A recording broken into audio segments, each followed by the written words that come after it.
আমি রক্তচোষা বলতেনি কি বললে তুমি?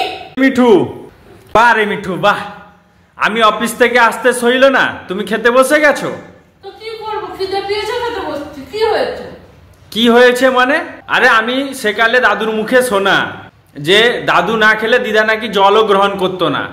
সে তো সব ছাড়ো, আজকে একটু আসতে দেরি হয়েছে মানে ওয়েট করা গেল না, তুমি খেতে বসে গেছো। দেখা তুমি না সেকালের কথা বাদ দাও, বুঝেছো না? সেকালে অনেক কিছু হতো। সেকালে বড়রা বউয়ের কথা উঠতে বসতো, বউকে ছাড়া আর কাউকে দেখতে পেতো না। আর একালে বরগুলো বউকে বাদ রেখে সারাদিন মোবাইল ধরে বসে থাকে, কখন পরের ঘরের বউ আসবে তাকে দেখবে। তো সেকালের কথা বাদ দাও না, একালের কথা ধরো, সেসব কথা বাদ দাও। ভাত আছে, ভাত বেড়ে খেতে বসে। কি করে খেতে বসবো? তুমি আমার জন্য একটু ওয়েট করতে পারলে না? আমার আসা পর্যন্ত তোমার তো সইল না। আরে বাবা, পেটটা তো আমার, সেটা তো আর তোমার সঙ্গে চলে যায়নি। তো আমার খিদে পেয়েছে, আমাকে খেতে হবে। আর তুমি কি আগে থেকে কনফার্ম টিকিট করে রেখেছিলে এই টাইমে আসবো বলে? হো বাদ দাও সেসব কথা, আর বলে লাভ নেই। তুমি আমাকে খেতে বেড়ে দাও। খেতে বেড়ে দিতে পারবো না, আমি এখন খেতে বসছি, তুমি বেড়ে খেয়ে নাও। হো, কি খাচ্ছ দেখি? কি খাচ্ছ তুমি? কি কি তরকারি রান্না করেছো আজকে বলো দেখিনি। দেখি কুচো মাছ নিয়ে এসেছিলে, কুচো মাছ আলু করলা দিয়ে একটা চচ্চড়ি, আর এখানে আছে ডাল, মসুরের ডাল আর স্যালাড, আর এখানে একটা কই মাছ ছিল। এই কই মাছ কোথা থেকে এলো? ওই একটা বেরিয়েছিল ওই কুচো মাছ থেকে। তো তুমি সেটা নিয়ে বসে গেছো নি খেতে? তো কি হয়েছে, ডাক্তার বলেছে আমার শরীরে রক্ত কম, তাই কই মাছ খেতে। কই মাছ খেতে রক্ত কম মানে?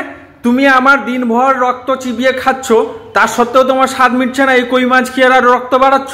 আবার ফালতু কথা বলছো তো, আবার ফালতু কথা বলছো খাওয়ার সময়। গরম করে দিবে তো। আবার মাথা গরম কি? রক্ত চোষার মতন রক্ত চোষা পেতনি হয়ে গেছো তো। আমি রক্ত চোষা বলতেনি কি বললে তুমি? তো কি, সেটাই তো, সারা দিন রাত তো আমার রক্ত চুষে খাচ্ছ। রক্ত চুষে খাচ্ছি, এখন আমি রক্ত চোষা পেতনি হয়ে গেছি না? আর যখন বিয়ের আগে তখন আমি ছিলাম স্বর্গের অপ্সরা পরি, আর এখন এত বছর 9 বছর 10 বছর সংসার করে নিয়েছো, এবার রক্ত চোষা পেতনি হয়ে গেছি। খেতে বসছি, মাথাটা কি গরম করবে? আরে বাবা, তখনকার সময় আলাদা ছিল। তখন ছিলে তুমি পরের ঘরের মেয়ে, যদি আমি তোমাকে না পটাই তাহলে তুমি কি আসতে না। এটাই তো, এখন তো হিংসা। তখন তুমি নিজে না খেয়ে আমাকে খাওয়াতে বলবে, তুমি শোনা নাও, তুমি এটা খাও। আর এখন আমি নিজে নিয়ে বসছি বলে ওই মাছটা তোমার চোখে লেগে গেল না, কেন খাচ্ছ?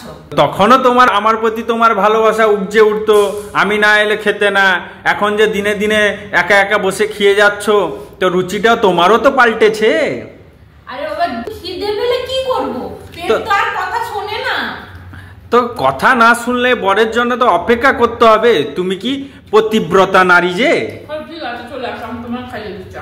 না তুমি খাচ্ছ, তুমি খাও, আমি খাবো না। আমি তোমার উপরে রাগ করে আছি। তুমি আমাকে অনেক কথা শুনিয়েছো, ঠিক আছে, যা বলেছো সব দোষ আমার। আমি ওয়েট করা উচিত ছিল, আমি ওয়েট করতে পারিনি। আমার পেটের যা জ্বালা উঠেছিল, আমাকে মানে খেতেই হতো।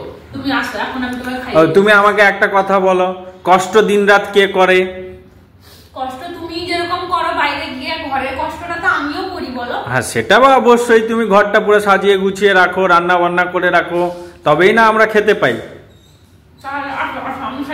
খাও সোনা। তো দেখো তুমি, আর তুমি সে কি তরকারি রান্না করেছো? এটা কোনটা? এইটা আলু করলা উচ্ছে জানো তো সেই জিনিসটা, সেই। আর এটা এটা ডাল। আর এই কই মাছটা? কই মাছটা আর দেখিয়ে নিয়েছো। আর ডাল আর উচ্ছে। শোনো, ডাল আর উচ্ছে তো আমার পছন্দ না, তুমি তোমার পছন্দ মতন খাচ্ছ। আর কি বল, খেলে ভালো রক্ত পরিষ্কার হয়, তুমি জানো না? এইটাই বাকি ছিল, লাস্টে আর ডাক্তারিটাই পড়া বাকি ছিল। আমি সব জানি, দুটো সুদা থেকে চন্ডিপা। ঠিক আছে, হও, তুমি শান্তিতে বসে খাও। না তুমি খাও, একগাল খাও, নয়তো আমার ভালো লাগবে না। তুমি একগাল খাইয়ে মন থেকে খাওয়াবে তো? হ্যাঁ অবশ্যই, একদম মন থেকে একদম স্বামী স্ত্রী মন করে খাওয়াবো তোমাকে। আসো, তুমি আমার কাছে আসো। ও খাইয়ে দাও। যাই হোক, কেমন হয়েছে টেস্ট? হ্যাঁ, টেস্ট ভালো আছে। উচ্ছে হলেও কি তেতো লাগছে? না আমার বউ রান্না করে ভালো। হ্যাঁ, আমার বউ রান্না করে ভালো, সেই জন্য না ল্যাপটপ দেখে দেখে রান্নাটা করো। ফালতু কথা বলো না, খিদে পেয়েছে, তাড়াতাড়ি খেতে আসো। ঠিক আছে সোনা, একটু আমাকে বেড়ে দাও, আমি একটু হাত পা ধুয়ে আসি। আমি হাত ধুয়ে বেড়ে দিচ্ছি, তুমি বসো। ঠিক আছে।